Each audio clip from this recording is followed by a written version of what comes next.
When did you watch someone's kindness finally run out? My friend Maya was everyone's personal seamstress. For 8 years, she'd been creating custom dresses for every event. She showed up at Lisa's house at 5 a.m. the morning of her wedding when a bridesmaid dress ripped. And out of our friend group, I was the only one who insisted on paying her. At this point, everyone just expected her to appear and work her magic for free. But this year was different. Maya finally got her first Fashion Week showcase downtown, after 8 years of designing, and sent us all these heartfelt invitations asking us to come. Why would we go there to look at clothes on other people? Maya explained how she was showing her actual art, not alterations for clients. It's more raw, more personal. She didn't need us to buy anything. She just wanted her friends there. The opening was Friday from 7 p.m. to 9 p.m., and she'd specifically picked that date because she knew it worked for everyone's schedule. Everyone responded to her invite with so much enthusiasm. Lisa wrote this 5-part message about how much Maya deserved this. But on the night of her opening, the group chat had gone silent. I got there about 15 minutes after it started and found Maya standing alone next to her artist statement.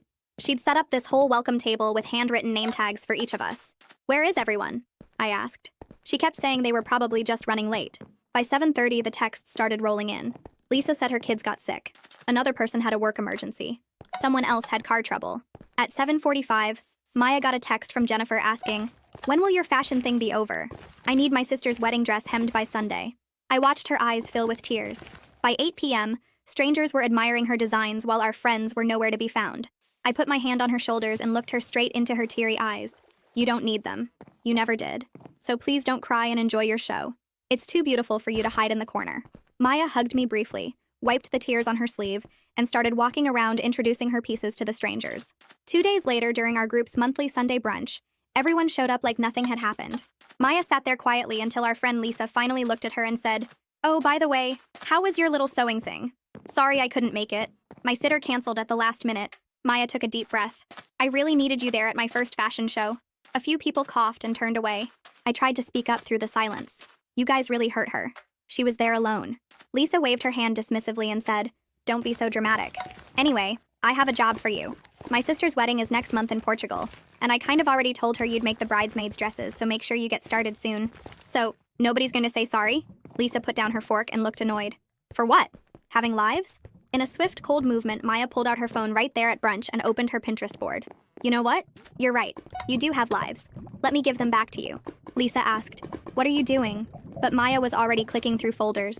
"I'm deleting every dress I've planned out for you guys." Someone screamed, "I need my daughter's prom dress next week." Maya kept going. "Lisa, your wedding dress documentation deleted. Jennifer, that vintage restoration of your grandma's dress, gone." Everyone was screaming at her to stop, but Maya kept going.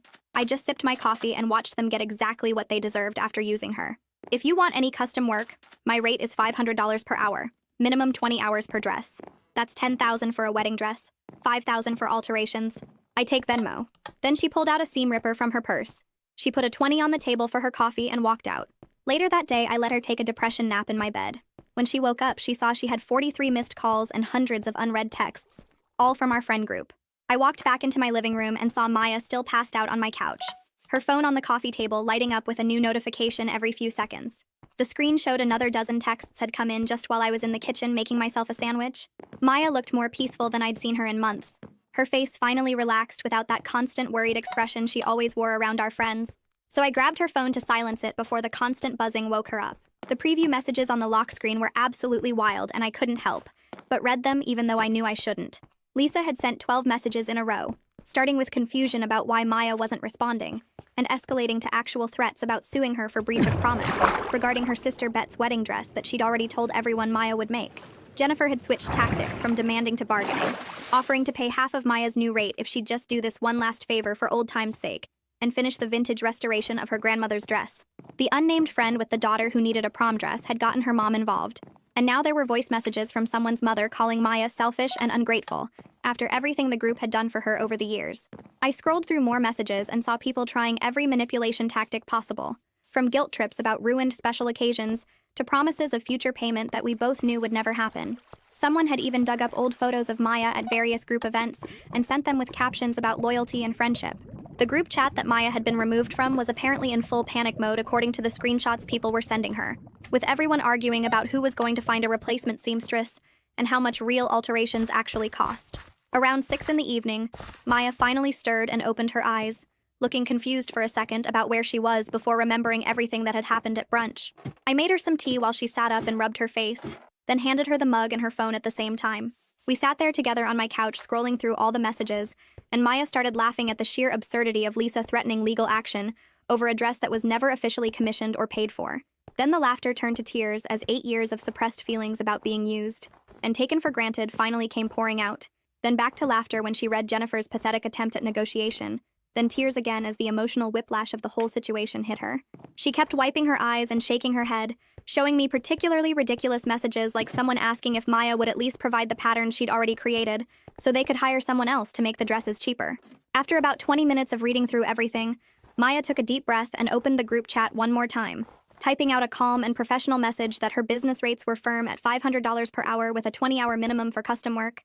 She had contracts available for anyone interested in hiring her services, and she wished them all the best in finding other seamstresses who could meet their needs.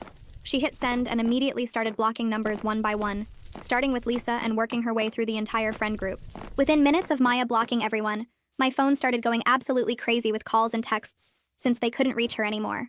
Lisa called me 3 times in a row before I finally answered and told her that I fully supported Maya's decision to set professional boundaries and suggested she check out the talented seamstresses at the mall who charge fair market prices for their work. The explosion of anger on the other end of the line was so loud I had to hold the phone away from my ear while Lisa screamed about betrayal and how I was enabling Maya's breakdown. The next morning came way too fast after staying up late with Maya talking through everything, but we both got up early and drove to her apartment to deal with all the dress materials she'd already bought with her own money for their various projects. Her spare bedroom was basically a fabric warehouse with bolts of silk, satin, tulle, and lace stacked on every surface, plus boxes of buttons, zippers, thread, and other supplies she'd accumulated. We started pulling everything out and organizing it by project, and the reality of how much money Maya had spent hit us both hard. There was $1,500 worth of fabric just for Lisa's sister's wedding party, another $800 in materials for the vintage restoration Jennifer wanted, and at least $700 more for the prom dress that was supposedly so urgent. Maya had receipts for everything filed away in a folder, and we counted up nearly $3,000 in materials that she'd never be reimbursed for, all bought on her credit card that she was still paying off. She decided to keep it all and use it for paying clients instead of giving anyone the chance to claim she owed them the materials. Maya pulled out her phone and opened her professional Instagram account that she'd barely used before, typing up a post about having openings for new clients with her rate structure clearly displayed, and photos from her fashion show to demonstrate her skill level. She tagged it with local fashion hashtags and posted it while we were still surrounded by piles of fabric. Within 30 minutes, she had her first inquiry from someone who'd seen her work at the gallery, and by the 2-hour mark, she had 3 serious potential clients asking about commissioning custom pieces for upcoming events. We were still sorting fabric when we heard loud knocking on Maya's apartment door that afternoon, and looking through the peephole showed Lisa standing there with her arms crossed and her angry face on. Maya stepped back from the door and shook her head, and we both stayed quiet while Lisa knocked harder and started yelling through the door about how this was all a big misunderstanding, and Maya was throwing away years of friendship over nothing. Lisa kept escalating, shouting that Maya would regret losing such good friends who'd supported her hobby for so long. But Maya just sat on her couch with her hands over her ears until Lisa finally gave up and stomped away after about 15 minutes of yelling.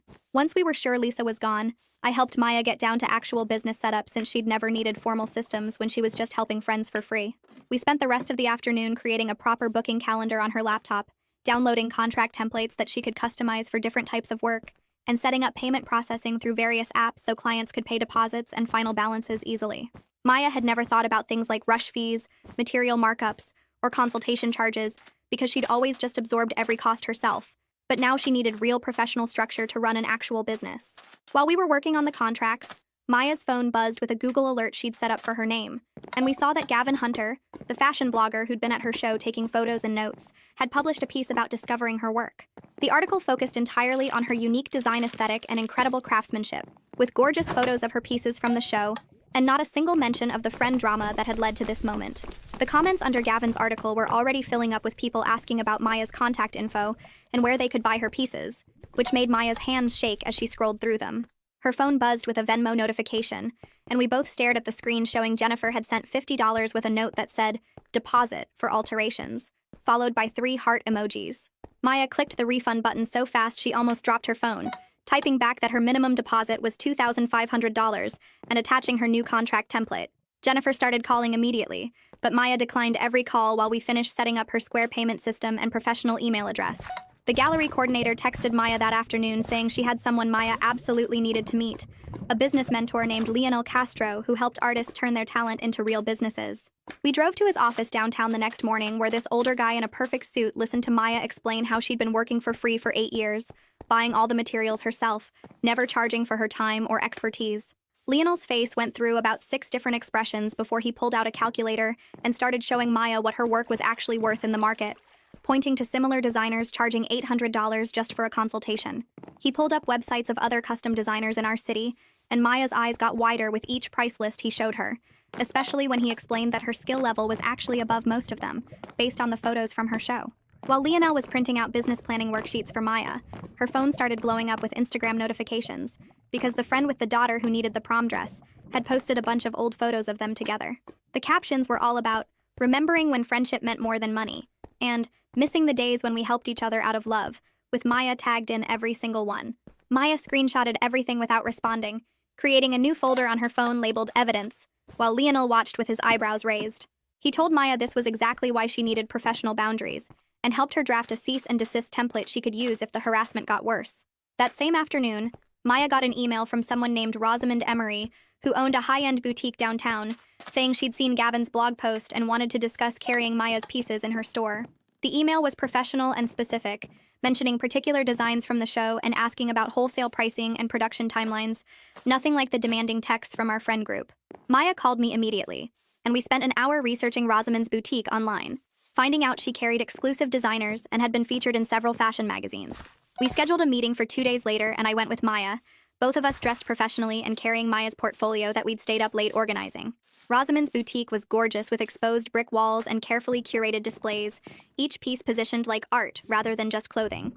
She greeted us with real enthusiasm and actually knew fashion terminology, discussing construction techniques and fabric choices with Maya like they were equals. After looking through Maya's portfolio and examining the sample pieces she'd brought, Rosamund offered a consignment deal with a 60-40 split in Maya's favor, explaining that she usually did 50-50, but Maya's work deserved better terms. While we were still at the boutique discussing delivery schedules, Maya's phone lit up with texts from someone named Bet, who turned out to be Lisa's sister, the one whose wedding was supposedly ruined without Maya's help. Bet's messages started with guilt about how her special day was destroyed, but quickly turned nasty when Maya didn't respond immediately, calling her selfish and saying she'd destroyed years of friendship over money. Maya calmly sent Bet the same contract and rate sheet she'd sent everyone else, adding that she'd be happy to create custom bridesmaid dresses if Bet wanted to pay the professional rate. The response was immediate profanity that made Rosamund's eyes widen when she caught a glimpse of Maya's screen, but Maya just blocked the number and turned her attention back to our business discussion. Over the next few days, Maya started working on a new capsule collection using all the fabric she'd bought for the canceled friend projects, cutting into the expensive silk she'd bought for Lisa's sister's wedding party with zero guilt. She worked with this amazing energy I hadn't seen in years, finally creating pieces that showed her real artistic vision instead of just fixing other people's fashion emergencies. Her dining table became a design studio covered in sketches and fabric swatches, while she developed 6 cohesive looks that told a story about transformation and self-worth. Word about the brunch confrontation spread through our social circles faster than gossip usually did, with people taking sides and creating their own drama about the situation. Some mutual friends reached out to me saying Maya was being too harsh and should remember who supported her when she was nobody, while others admitted privately they'd been taking advantage of her for years. The coffee shop where we all used to meet became awkward territory with different factions sitting at different tables and shooting looks across the room. 3 weeks after everything exploded, Jennifer's sister reached out to Maya directly with an actual apology, saying she was embarrassed by how Jennifer had treated someone so talented and wanted to book Maya for alterations at her full professional rate. She sent a deposit of $3,000 through Maya's new payment system and included measurements and inspiration photos, treating Maya like the professional she'd always been. Maya almost couldn't believe it when the payment cleared, staring at her business bank account like the numbers might disappear if she blinked too hard. The next day brought Maya's first payment from a completely new client who'd found her through Gavin's blog, $5,000 for a custom cocktail dress for a charity gala. Maya literally cried when that payment hit her account, sitting on her couch with tears streaming down her face as she realized this is what her work had always been worth. The next morning, we went to our usual coffee shop for breakfast, and the owner pulled me aside while Maya was in the bathroom. She told me she'd heard Lisa and the whole group there yesterday complaining about how the mall seamstress wanted $300 just to hem a dress. They kept saying it was robbery and that Maya would have done it for free with better quality. The owner said they sat there for an hour trying to figure out who else they knew who could sew. Maya came back from the bathroom, and I didn't tell her right away, but I could see the owner giving Maya this proud smile. Later that afternoon, Lionel called Maya about meeting his accountant friend who helped small businesses get set up properly. We drove to this office building downtown, where the accountant spent 2 hours showing Maya how to track expenses and explaining tax stuff I'd never even heard of. Maya's eyes got huge when he showed her she could write off all the fabric she bought, her sewing machines, even part of her apartment since she worked from home. He helped her open a business bank account and set up quarterly tax payments, and Maya kept asking if all this was really legal because she couldn't believe how much money she'd save. The accountant laughed and said most artists don't know about these things and end up paying way too much in taxes. 3 weeks passed, and Maya's calendar was completely full for the next month with paying clients who actually valued her work. She showed me her booking system one night, and I couldn't believe she was making more in 1 week than she used to spend on materials for our friends in a whole month. Every slot was filled with deposits already paid, and she had a waiting list starting for the month after. I started noticing how different Maya looked when we'd meet for lunch. She stood up straight now instead of hunching over like she used to. When she talked to servers or store clerks, she looked them in the eye and spoke clearly instead of mumbling apologies for existing. Her whole presence had changed, and she moved through spaces like she belonged there. Even her clothes looked better because she was finally making things for herself that fit perfectly, instead of wearing old stuff while everyone else got her best work. Then Lisa's husband, Lorenz, called my phone while I was at work saying Lisa was devastated about losing Maya's friendship, and could I please help fix things? I told him Lisa knew exactly what she needed to do if she wanted to fix things. She could apologize and pay Maya's professional rates like any other client.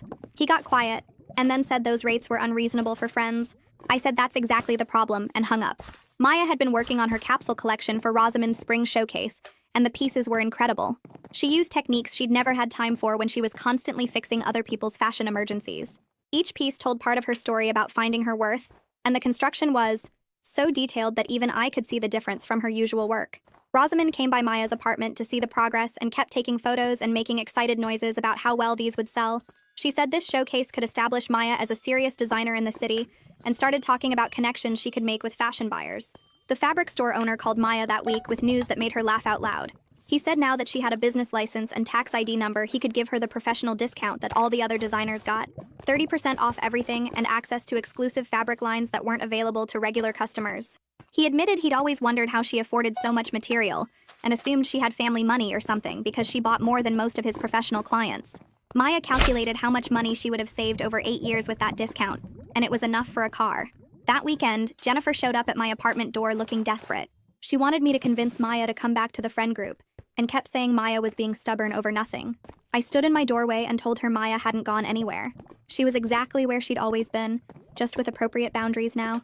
Jennifer tried to push past me, saying she needed to explain the situation properly, but I blocked her and said Maya's rates and contact information were available if she wanted to hire her. Jennifer called me a bad friend and stomped off, but I just went back to watching my show.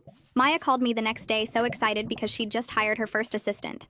This fashion student from the local college had been following Maya's work online and begged for the chance to learn from her. Maya was paying her $20 an hour, which the student couldn't believe because most internships were unpaid. The student said it was more than she made at her retail job, and she was actually learning useful skills. Maya said it felt weird being someone's boss, but the student treated her with so much respect, and actually took notes when Maya explained techniques. They worked together on finishing the showcase pieces, and Maya said having an extra set of skilled hands made everything go faster. Then the gallery coordinator who'd organized Maya's first fashion show called with an invitation that made Maya scream so loud I heard it through the phone. She wanted Maya to participate in their summer showcase, but this time as a featured designer instead of just a participant. Maya would get a whole section of the gallery, professional lighting, and they'd even pay for promotional materials. Maya accepted immediately and started sketching ideas for what she could create when she was properly valued and supported. 3 weeks later, Lisa called me crying about how her sister Bet had to buy her wedding dress from Lorenz's bridal. She kept going on about how it cost $8,000 and looked nothing like what Maya would have made. I listened to her complain for about 5 minutes before telling her that was exactly what she chose when she treated Maya like free labor. Lisa hung up on me, but I didn't care because that same night, Maya and I were celebrating her first profitable month. We sat on her apartment floor with a bottle of champagne looking at her business bank account on her laptop. The number showed $15,000, and Maya kept refreshing the page like it might disappear. She pulled up her spreadsheet showing all the paying clients she'd booked, and the deposits they'd already sent. We toasted to her finally getting paid what she was worth, and she started crying happy tears. Over the next few days, some people we knew from around town started reaching out to Maya with real apologies. They admitted they'd been asking for free work too and hadn't realized how much they were taking advantage. Maya accepted their apologies, but made it clear she was running a business now with set rates and contracts. One woman even booked her right away for a dress at full price. Lionel set up a dinner meeting with Maya and 3 other artists he knew who'd gone through similar situations. There was a painter who used to do free murals for friends, a photographer who did every wedding for free, and a jewelry maker who gave away custom pieces. They all shared stories about learning to value their work, and Maya took notes on everything. The photographer gave her tips on contracts, and the painter told her about tax deductions she could take. Maya left that dinner feeling less alone and more confident about her business decisions. Her Instagram started blowing up after Gavin's blog post got shared by bigger fashion accounts. She hit 10,000 followers in just 2 weeks, and the inquiries started coming from other cities. Someone in the next state wanted to fly her out for a custom wedding dress consultation. Another person offered to pay for shipping both ways if Maya would make them a coat. She raised her prices slightly, and people still kept booking. Then I heard through mutual friends that Lisa's group had tried to hire another local seamstress with their usual demands. The seamstress called Maya asking for advice because something felt off about how they approached her. Maya warned her about their pattern of expecting free work and endless revisions without payment. The seamstress thanked Maya and declined their project, telling them her rates were firm and non-negotiable. Lisa's group was apparently shocked that another seamstress wouldn't bend to their demands. Meanwhile, Maya was working on her most ambitious piece yet for Rosamond's spring showcase. She showed me the sketches and fabric samples, and it was unlike anything she'd made before. The dress had hand-beaded details that took hours per square inch, and a structure that required techniques she'd only seen in haute couture. She worked on it every evening after finishing her paid client work, finally having time to explore her artistic vision. Rosamond came by to check the progress and took photos for the boutique's social media, calling it a masterpiece in progress. I convinced Maya she needed to protect her growing brand legally, so we found a lawyer who specialized in fashion trademarks. The lawyer was impressed by Maya's portfolio and said she should have done this years ago. We spent 3 hours going through paperwork to trademark her brand name and register her signature design elements. It cost $2,000, but Maya paid it without hesitation, knowing it was an investment in her future. The lawyer also helped her update her contracts to include stronger language about design ownership and reproduction rights. That same week, the friend with the daughter who needed a prom dress posted on social media about her shopping nightmare. She'd paid $800 for rush alterations at the department store, and the dress still didn't fit right. Her daughter looked disappointed in the photos, trying to smile but clearly uncomfortable in the poorly fitted dress. Someone commented asking why she didn't use Maya, and the friend replied that Maya was too expensive now, which made me laugh considering what she'd just paid for inferior work. Maya saw the post but didn't comment, just kept working on her paying clients' beautiful custom pieces. Then the biggest news came in a thick envelope delivered to Maya's apartment by courier. The Regional Fashion Week Selection Committee had reviewed her portfolio and wanted her to show in their upcoming event. This wasn't just our small downtown showcase, but a major event that drew buyers from department stores and fashion houses. Maya called me screaming, and I rushed over to read the invitation with her. They were offering her a prime spot in the emerging designer section with professional lighting and press coverage. She'd be showing alongside designers who'd been in the business for decades, and the exposure could change everything for her career. We immediately started planning what she could create for this opportunity, knowing she had 4 months to prepare something extraordinary. 3 days later, Maya was sketching at her kitchen table when her laptop pinged with an email from Jennifer. She called me over to read it together because she wasn't sure she wanted to open it alone. Jennifer had written this long message admitting she'd only ever seen Maya as someone who could make her look good at events. She said she'd been thinking about it for weeks, and realized she'd never once asked Maya about her own dreams or goals. The email went on for 3 pages about how she'd taken Maya's talent for granted and treated her like a service instead of a friend. Maya read it twice, then typed back a short response thanking Jennifer for the honesty, but explaining that she couldn't go back to how things were. Jennifer replied immediately saying she understood and wished Maya success with her business. 2 weeks passed, and Rosamond called Maya with news that made her drop her coffee mug on the floor. Every single piece from Maya's spring collection had sold at the boutique, with some customers fighting over who got to buy certain items. Rosamond said she'd never seen anything like it in 15 years of running her store. People were paying full price without even trying to negotiate, and 3 customers had already asked when Maya's next collection would arrive. Maya sat on her kitchen floor surrounded by broken ceramic and coffee puddles, just staring at her phone. I helped her clean up while she kept repeating the sales numbers like she couldn't believe they were real. That evening, we sat down with Maya's receipts and bank statements to figure out exactly how much she'd made since setting her boundaries. In just 2 months of charging fair prices, she'd earned more than her entire previous year working part-time at the department store. We calculated that if she kept this pace, she could quit her day job and focus entirely on design. Maya started crying when she saw the total, not sad tears, but relief that she could finally pay her bills without stress. The next morning, Lisa showed up at Maya's apartment with a check for $10,000. She stood in the doorway saying she'd pay Maya's full rate if she'd make the dress for her sister's wedding. Maya pulled out her booking calendar and showed Lisa that she was completely booked for the next 3 months with paying clients. Lisa kept insisting there had to be some way to fit her in, but Maya explained that she couldn't bump other clients who'd already paid deposits. Lisa left the check on Maya's counter anyway, but Maya mailed it back the next day with a list of other local seamstresses. Meanwhile, the fashion student Maya had hired was absorbing everything like a sponge. During a fitting session, the student mentioned how different it was working for Maya compared to her internship at a fashion house. She said Maya was the first person to show her that creative work had real value and shouldn't be given away. Maya spent extra time teaching her about pricing structures and contract negotiations, things nobody had taught Maya when she was starting out. The student took notes on everything and started applying the same principles to her own freelance work. A week later, that thick envelope about the regional fashion week turned into reality when Maya got her official showcase assignment. She'd be showing in the main hall alongside designers who'd been in the business for 20 years. The organizers assigned her a prime spot with professional lighting and promised coverage from major fashion magazines. Maya immediately started planning a collection that would tell her story of learning to value herself. She pulled out fabrics she'd been saving for years, materials too nice to waste on free projects for ungrateful friends. Working with her became something different for me too as I watched her transform. I realized that supporting her through this had taught me things about my own life and work.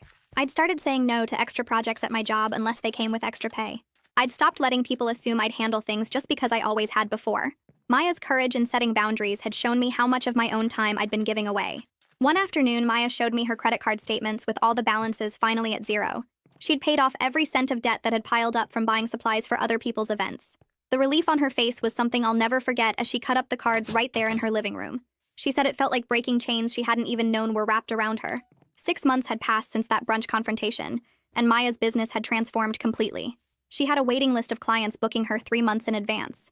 She'd hired a second assistant to help with the increased workload and was looking at small studio spaces downtown. Her Instagram had grown to almost 20,000 followers, and she was getting inquiries from celebrities. The girl who used to work for free was now turning down projects because she didn't have time. Rosamond invited Maya to lunch at this fancy place I could never afford to discuss something important. She wanted to offer Maya a permanent partnership as the exclusive retailer for Maya's ready-to-wear line. The terms were incredible, including a guaranteed monthly payment regardless of sales plus 60% of all revenue. Rosamond had even drawn up plans for a special Maya section in her boutique with custom displays. Maya would have stable income for the first time in her life, while still maintaining creative control. Maya signed the contract right there in Rosamond's office, and we decided to celebrate at Chez Laurent, the fancy place where our old friend group used to do special occasions. The owner, Mr. Laurent, came over to our table the moment we sat down and started shaking Maya's hand, saying he'd read about her Fashion Week success in the local paper and how proud he was to see her making it. Maya blushed and thanked him while he brought us complimentary champagne and kept telling other diners about the famous designer in their midst. We ordered way too much food and laughed about how different things were from 6 months ago when Maya couldn't even afford coffee. 3 weeks later, I was scrolling Instagram when Lisa's sister's wedding photos popped up on my feed from some Portugal resort.